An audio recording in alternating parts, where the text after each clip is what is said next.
Good evening. My name is Brian Verdeen. I'm with the Milwaukee Alliance Against Racist and Political Repression.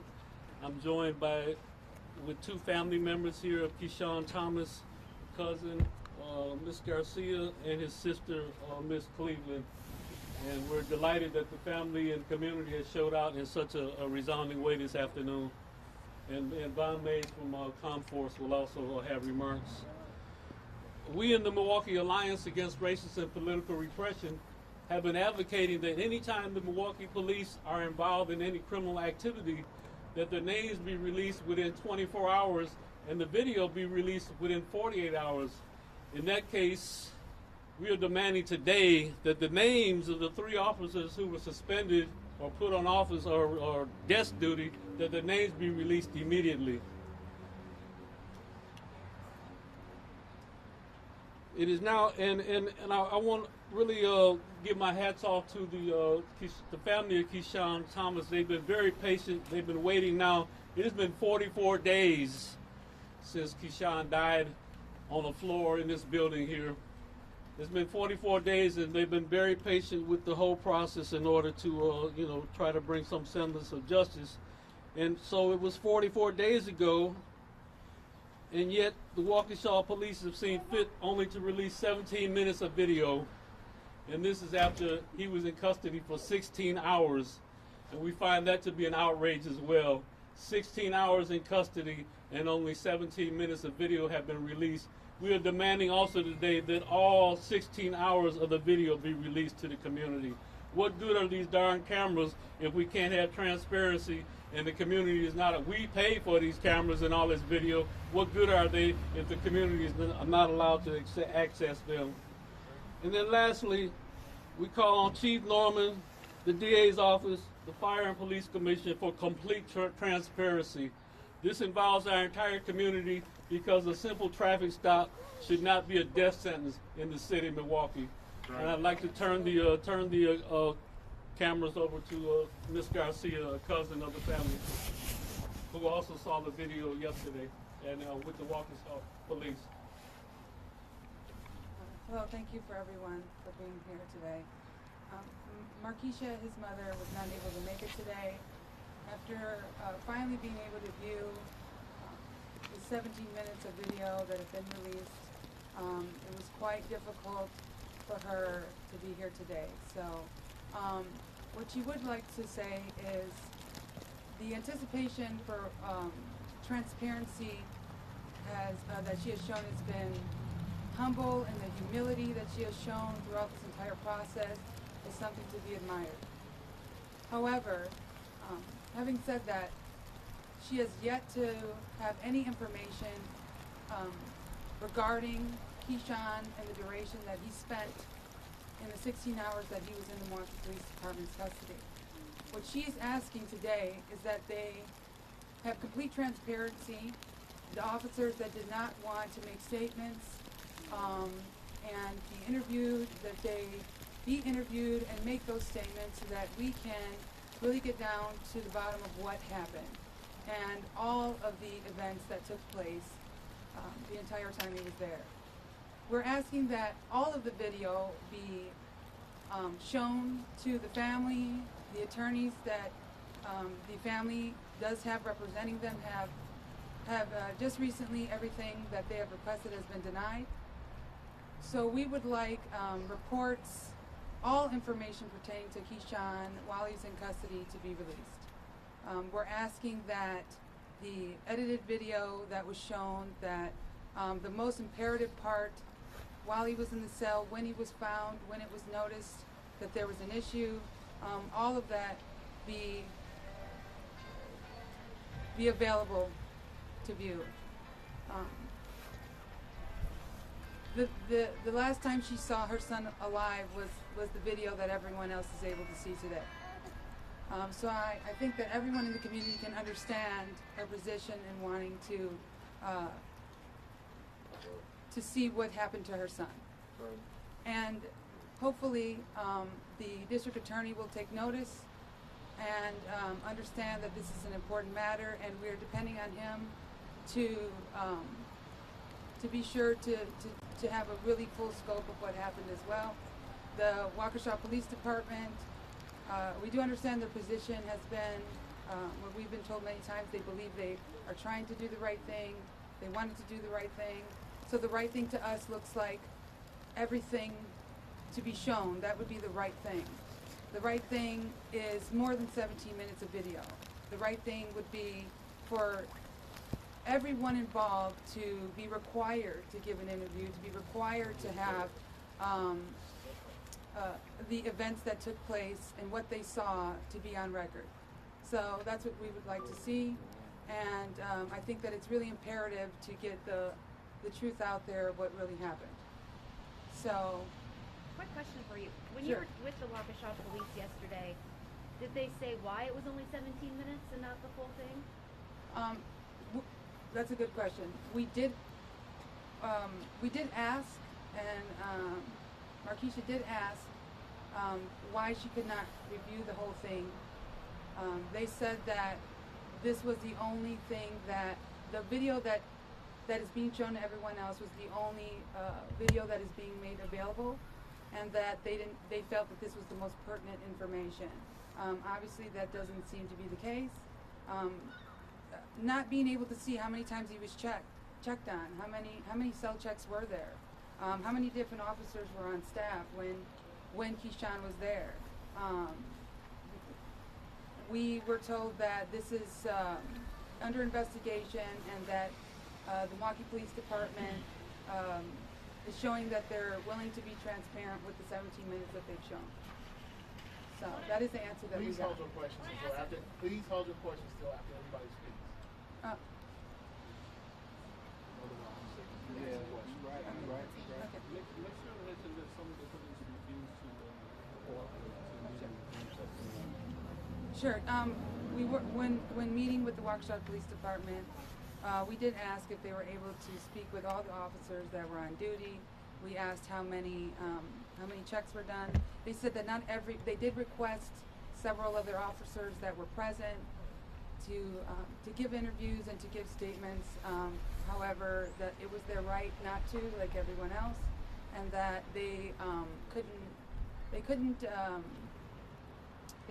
them do it. So we're hoping that possibly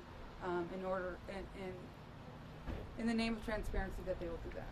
So we hope that will be coming soon in the near future. They did say that only 2 officers will be suspended and not 3. So there's a lot of gray area with what we've been told. So I know Markeisha, when she was she had a call in the evening yesterday evening stating that there would be a video shown. So we were really glad that they at least allowed her to see that video before being released to the public.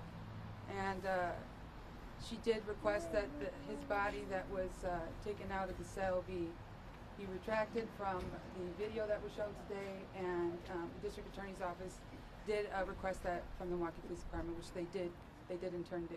So.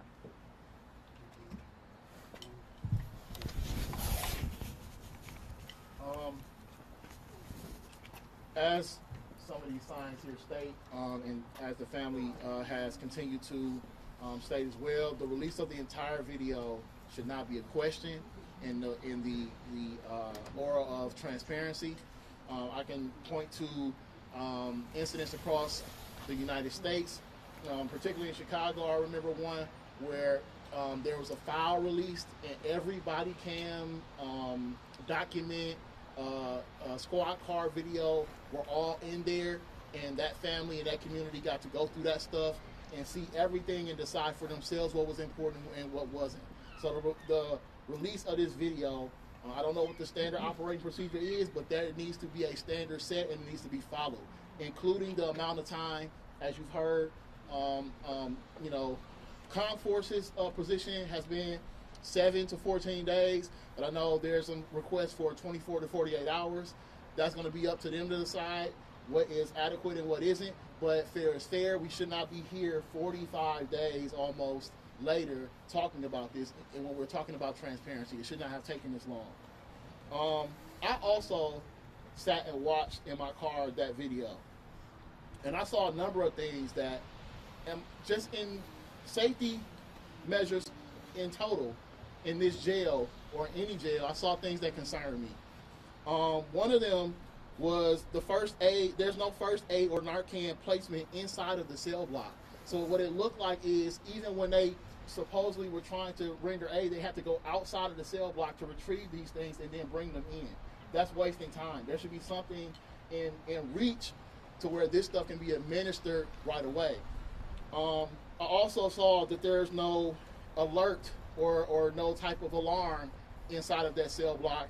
This officer looked like he had to go out, get more officers in than they all ran in, and there's a jump in time from that, and no timestamps on this video. So this is why it's pertinent, if you're going to do these things and release this, you need to release it in totality so we can see the time it took in between all these different things, and we can see things and put them in a time perspective.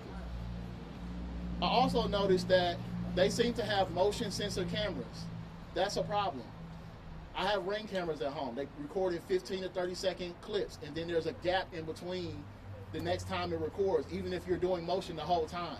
So for it to jump between the officer checking on him, and then seems like a huge jump until when the officers came back, that's a gap of time that there's no information on, which is pertinent to this investigation and for information that the family would need. My other question is, what's next?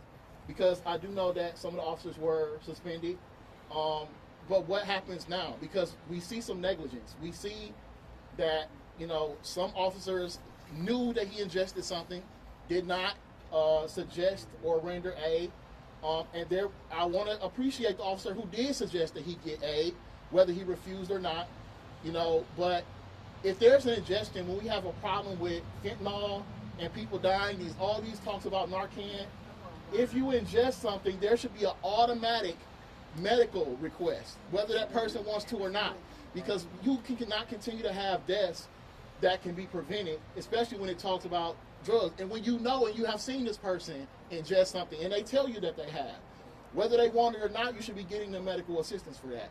That's right. Lastly, okay. At the end of the day, as I said, I understand the suspensions, but we're talking about, this is reminiscent to me of Derek Williams. And there's a such thing as failure to render aid. I believe there's some negligence on at least two of those officers in particular. The third may possibly be the one who suggested but didn't get the aid anyway, even though he suggested it. That's what I'm assuming, because we don't know the identity of the particular officers who were suspended or, reprimanded for this. But on top of knowing their names, we need to know what happens to them next, because someone died because of their negligence. So are we talking about charges? Because failure to render aid and other, these are deaths by negligence. And so we need to know what happens next.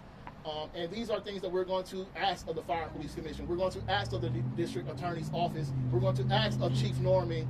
And again, I appreciate his step 2 right away, even before the investigation got into however it went, that he right away did those suspensions. And so now that we are at this point and we have some answers, we don't have all the answers. While we wait for the entirety of the answers, we need to know what happens next. And so you wanted to? I would like to mention that when the word refusal, I think, is we have not yet found that the word he refused is quite accurate yet, seeing that we don't have all of the video footage, and the footage that was released, it's more of a question: do you want to? Said I don't want to, and when the officer responded, as you can see in the video, we don't see any follow-up. We didn't see him saying, no, I won't go, I will not go. So when I think of the word refusal, I didn't really see that pertaining to the actual dialogue that was shown on the tapes that were released. However, that's not to say that that didn't happen, but that is the exact reason why we need to see more than the edited clips that were shown today to the public. So if anyone has any questions. What part of this video didn't sit well with you? You mentioned the gap from how many times that cell was checked. When you were with Waukesha PD, was that question brought up, and what was that answer? Yes, ma'am. We did ask that question. We did ask the question why the video didn't pertain to the checks that were done. Also, there was one part of the video that was taken out as well, as far as an officer that was checking on him for quite some time prior to them finding him. The part that didn't sit well with his mother, I know that was very crucially upsetting to her was he had already passed, so he was not resuscitated from what we were told yesterday. From what the video shows, and what we had previously read by media, from statements made by the police department, was that he was resuscitated and then he ultimately passed. However, he had already he had not been successfully resuscitated. So we don't know how long he was there. We don't have any idea. Was it morning? Was it evening? Was it afternoon? We don't have any information to how long he was there without being given any sort of aid, and how long he passed there alone in his cell. Do you wish officers would have insisted on getting your attention? Speaking for myself, seeing from the beginning, when he says, he speaks many times saying he wasn't feeling well, and when the question is asked, "Are you doing okay?" and you say, "No, I feel bad. I feel bad." I think that should have been enough, and at this point, now that there's video, there's no question whether or not they knew when something had been taken, since it was taken in front of officers. It was told to several officers that were present that he had ingested something, many different things. So asking him, "Is your heart rate okay?" He's not, from my understanding, 20-year-old young man, qualified to say how his heart rate feels when he has already ingested things. Not to mention, nobody stopped to check, is his heart rate okay? And when he said, I think so, but I think I need medication. I think I need medicine. So again, there's so many indications just from the clips we were shown today that there's something was happening. Can you talk to us about what in the video, I know you sound like very polite, she's confident, she's combative. What's Keyshawn in general? Yes, thank you so much for asking that question. Yes, that is, from the very start, his mother knew that wasn't going to be an issue in this case. She knew how she raised her son and what type of person Keyshawn was, and he's always been a very respectful, very polite young man. And we were told many times that there was no issues with Keyshawn. He was very polite, very respectful, and listened to what the officers asked him to do. Can you just spell your name for us? Garcia, Garcia. And your first name? Jennifer. Normal spelling. Ma'am, this is about her family. She ain't got to do all that. Garcia, is the full video going to be the closure that your family needs to move forward? I know for myself and some family members, I can't speak directly for his mother or immediate family. I think that the closure is going to be not only seeing the video, having full transparency, but the people that were possibly responsible and that were negligent be held accountable. And I think that all of those things intertwined, coupled with maybe changing how we do things. Maybe next time a family doesn't have to find out through media every step of the way and bits and pieces of what happened. She to this day has never been told, we found him here, we did this, he said this, nothing ever. Everything we've ever found out has been for you guys. Hey, sis, since that this was a state issue, he was in the think that shouldn't this be a federal like investigation as opposed to like a state investigation because he's in the citizen. So I think we looking at the wrong people. I think it should be a federal investigation where you get more answers because they work for the government. So I just feel like it should be a federal investigation. Well, I can't speak to that because I don't speak. I mean, I don't work in a legal field, and I'm not an attorney. So thankfully, we do have Attorney Benjamin Crump and co-counsel for the family, so that they can help assist in finding these answers. Requests have been made, many. So today, the most important thing that we just want to ask, and ask the community maybe to ask and request from the police department is everything that they have from the time Keyshawn was there, that be received. Reports, documents, video, everything. That is what we'd like to ask. Can I ask you also about the other video that's released today about Carrie? I think that Keyshawn is not being in the amount of hours he was there, or the information in regards to Keyshawn is not being put out enough. You know, I think that in a way possibly it's being clouded with these two incidents as being intertwined. And yes, they have some relation, we know that. However, I think that Keyshawn is and this case and this investigation is possibly being overshadowed by reports being released in conjunction with the incident at the district shooting. So we would just like to see more attention being brought on what happened to Keyshawn, how can we get answers, who can answer them for us, and when can we get answers? You know, not just what is being released to the community that they feel is acceptable. And I hope everybody heard that some of these police in here refuse to talk to the Waukesha Police Department in their investigation. So I think that already speaks to not cooperating, not being transparent. So we have a long way to go. And I guess I would just like to say to the community that the process now will be the video has already been sent to the DA Chisholm's office. They will review it. We are demanding charges. Yes, we are. If no charges are brought, then we'll take it to the federal courts. But at this point in time, we're hoping that the DA's office does what they're supposed to do and find criminal neglect here. If they don't find it, we'll have to take it to a higher ground.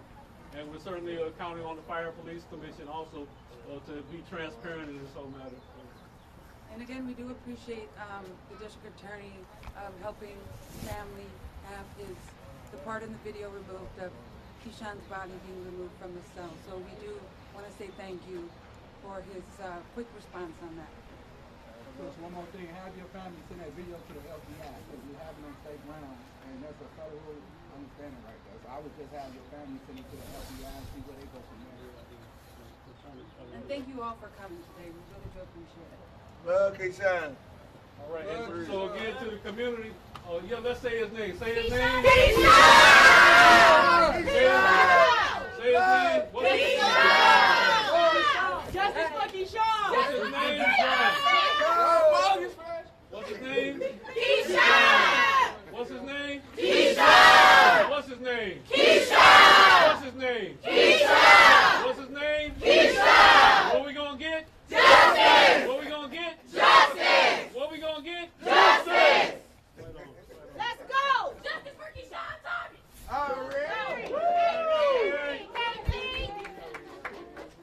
And let's stay together because we're gonna need this kind of turnout when we head over to the DA's